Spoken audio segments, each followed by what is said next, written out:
¿Cómo están? Espero que sigan muy bien. Vamos a comenzar a trabajar con la última unidad, la unidad 3. Hasta el momento hemos estado trabajando con el concepto y las aplicaciones de las derivadas. Sin embargo, no significa que vamos a dejar de trabajar con ellas. A partir de ahora vamos a ver cómo se relaciona el concepto de las derivadas con este nuevo tema que es de la unidad 3. Para ello vamos a empezar trabajando con una situación problemática, que dice así. Un auto parte de una ciudad ubicada a 20 kilómetros de Buenos Aires rumbo a Mar del Plata.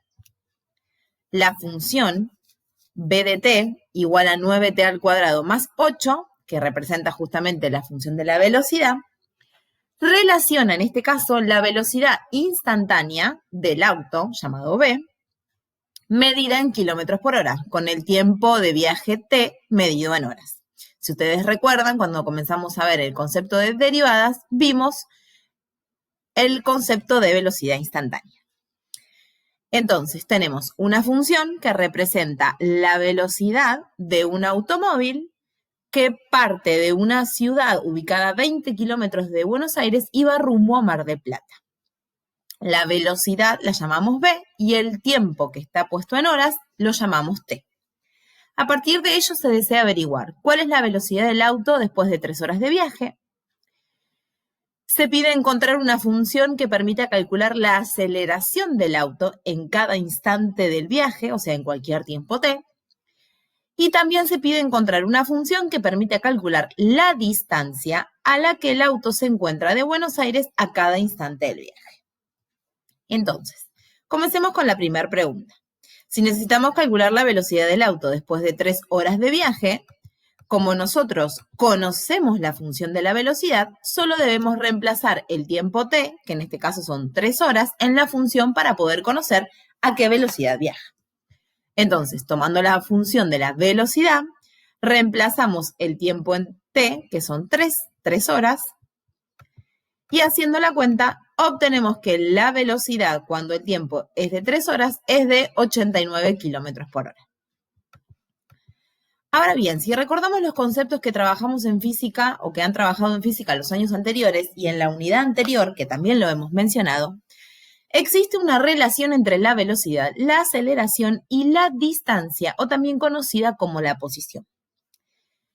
Si conocemos la función posición, que es la que nos permite calcular la distancia, denominada x de t, con la derivada de la posición, es decir, que si derivamos esta función, que es x de t, vamos a obtener como resultado la velocidad. Y si derivamos la velocidad, se obtiene como resultado la aceleración. Entonces, se puede establecer una relación entre el concepto de las derivadas y entre la velocidad, la aceleración y la distancia o la posición, que es la que se expresa en la siguiente tabla. Si nosotros derivamos la función distancia o posición, esa derivada es la velocidad de la función. Y si nosotros derivamos la velocidad, nos da como resultado la aceleración. Por eso la derivada de la posición es igual a la velocidad y la derivada de la velocidad es igual a la aceleración. Con esta relación que planteamos recién, podemos responder ahora a las preguntas B y C. La pregunta B nos pedía encontrar una fórmula que indique cuál es la aceleración en cualquier tiempo t. Por lo tanto, si nosotros conocemos la velocidad, teniendo en cuenta lo que mencionamos recién, al derivar la velocidad nos va a dar como resultado la fórmula de la aceleración. Entonces, para encontrar la fórmula de la aceleración, lo único que debemos hacer es derivar la fórmula de la velocidad. Derivamos 9t al cuadrado, que nos da como resultado 2 por 9t. La derivada de 8 es 0, por lo tanto, nos queda que la derivada de la velocidad, que es igual a la aceleración, resolvemos la cuenta, 2 por 9t nos da como resultado 18t. Entonces, esta función a de t igual a 18t es la que nos va a permitir encontrar la aceleración en cualquier tiempo t. Bien, ahora debemos encontrar una fórmula que nos permita encontrar la distancia o la posición del auto en cualquier tiempo t. Pero, ¿cómo hacemos para encontrar la función posición, que es la que me permitirá calcular la distancia en cualquier tiempo t? Bueno, si nosotros tenemos en cuenta lo que mencionamos anteriormente, tenemos que saber que la derivada de la posición nos da la velocidad. Sin embargo, lo que nosotros queremos hacer es encontrar a partir de la velocidad la fórmula de la posición o la distancia. Entonces, ¿cómo hacemos para plantear eso? Bien, justamente es donde se introduce el nuevo concepto. ¿Por qué? Porque lo que debemos hacer es pensar en el procedimiento inverso. Si nosotros tenemos la velocidad y la derivamos, encontramos como resultado la aceleración. Ahora, lo que nosotros queremos hacer es, a partir de la velocidad, aplicar el proceso inverso para poder encontrar la fórmula de la distancia. Entonces, sabemos que al derivar una función polinómica, es decir, encontrar su función derivada, su grado se reduce en 1. ¿Qué significa eso? Fíjense que nosotros cuando derivamos la velocidad, que nos dio como resultado la aceleración, si teníamos 9t al cuadrado, la fórmula nos quedó como 18t, o sea que el exponente de la t se encuentra con un grado menos. Entonces, y además que para derivar una suma también tenemos que derivar cada término como lo hicimos en el paso anterior. Lo que tenemos que buscar es una función que al derivarla nos dé como resultado 9t al cuadrado. Y otra función que al derivarla nos dé como resultado 8.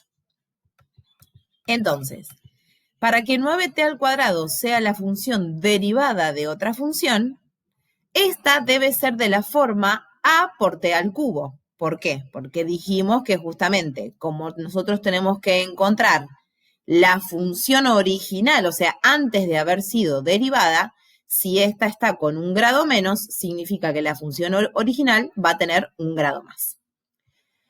Entonces, como la forma de la función tiene que ser a por t al cubo, o sea, tiene que tener un grado mayor, al derivar esta expresión, a por t al cubo, podemos igualarla con 9t al cuadrado para poder encontrar quién es ese valor de a. Entonces, si tenemos a por t al cubo y la derivamos, nos queda como resultado 3a por t al cuadrado. Entonces, como esta expresión es la derivada de a por t al cubo, la podemos igualar con 9t al cuadrado, porque sabemos que estas dos expresiones tienen que ser iguales. ¿Para qué hacemos esto? Justamente para poder encontrar quién es ese valor de a. Entonces, despejamos el valor de a, el 3 y el t al cuadrado que está multiplicando lo pasamos dividiendo al segundo miembro de la igualdad y podemos simplificar las expresiones. 9 dividido 3 nos da como resultado 3. Por lo tanto, una de las funciones que buscamos es 3t al cubo. Fíjense que si corroboramos, si nosotros derivamos 3t al cubo, nos tiene que dar como resultado 9t al cuadrado. Si hacemos la derivada, obtenemos justamente 9t al cuadrado. Entonces, encontramos la primer parte de la función. Ahora lo que nos falta es encontrar que para que 8 sea la función derivada de otra función, esta debe ser de la forma a por t. Entonces, nuevamente, volvemos a proceder de la misma manera. Si tomamos a por t y la derivamos, nos da como resultado a. Y ese valor de a lo vamos a igualar a esa función o a la parte de la función derivada que era 8. Es decir que la otra función buscada es 8t. Por lo tanto, la función de la distancia o de la posición, que era lo que queríamos encontrar, es igual a la distancia en función del tiempo, es igual a 3t al cubo más 8t. Fíjense que lo que nosotros necesitábamos encontrar era la función original antes de haber sido derivada. ¿Por qué? Porque justamente si nosotros derivamos esta función que nos aparece acá, nos tiene que dar como resultado la fórmula de la velocidad que aparece en nuestro problema.